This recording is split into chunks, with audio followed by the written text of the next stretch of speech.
Let's take a look at some video of David Njoku. So the Browns, 1 back, 3 tight ends, 13 personnel. What do you see here that you think the Browns want to take advantage of?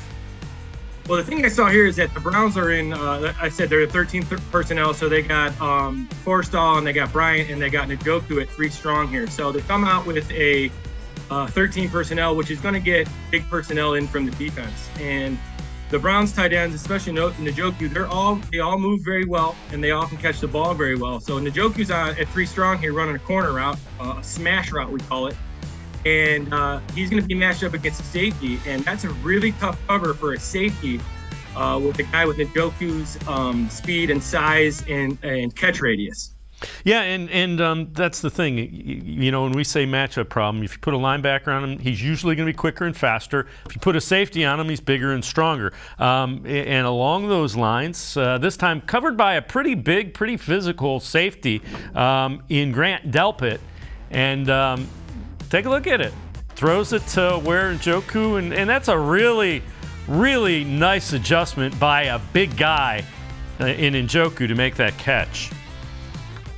Yeah, absolutely. What I like is, first of all, he throughout practice, he works as a lineman with the lineman, and he works as a receiver with the receiver. So that tight end position with the Browns, all tight ends, but especially with the Browns, is really unique. What I love about this route is he takes a receiver release, he gets a little shake off the line. He doesn't press himself too much to the sideline, which makes it a tougher throw for the quarterback. So he presses upfield, and then he makes it a great adjustment. He's got great body control, great body awareness, and like you said, this is a really tough catch for a large guy. And David Njoku's a very big man.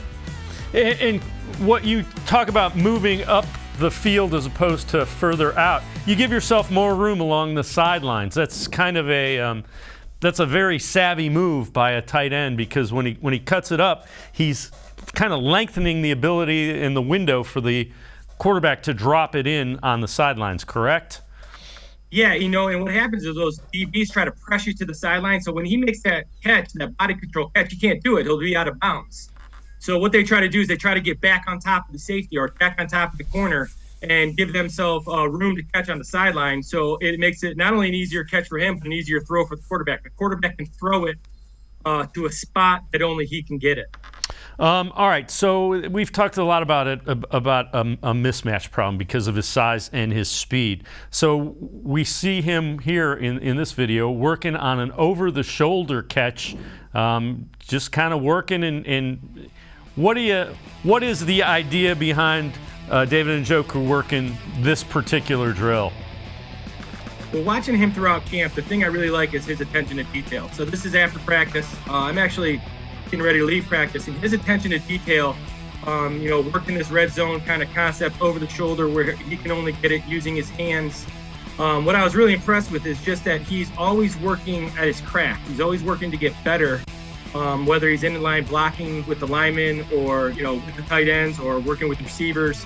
But this drill here, he's just simply working on his hands in the red zone, making that over-the-shoulder catch where only he can get it. And again, you put it up. He's a big, tall guy, physical guy. That's going to be a spot where if the quarterback can put the ball, again, only he is going to be able to catch it.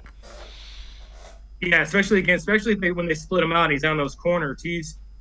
I think that might be his biggest mismatch. When he's in the red zone, those corners that are going to be in man coverage in the red zone are really going to struggle with him when he's out at 1, for sure.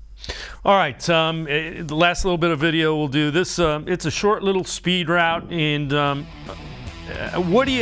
do you use this effectively if you're the Browns? What are they trying to do here? Well, again, it's him in the slot. He's out at receiver, so he's going to be matched up against the backer, maybe a safety. The thing that I'm impressed with, again, is that he's working the speed out, just like the receivers do. He's turning off his inside foot. He's lowering his shoulders. He's lowering his body as a whole, which is not easy to do for a big guy. He catches the ball with his hands. He turns upfield. So for me, it's just the attention to detail that not only Njoku has, but the Browns have as a whole. They really focus on doing all the little things right. So he's just working his craft here. And for me, it's just impressive, the versatility that he has.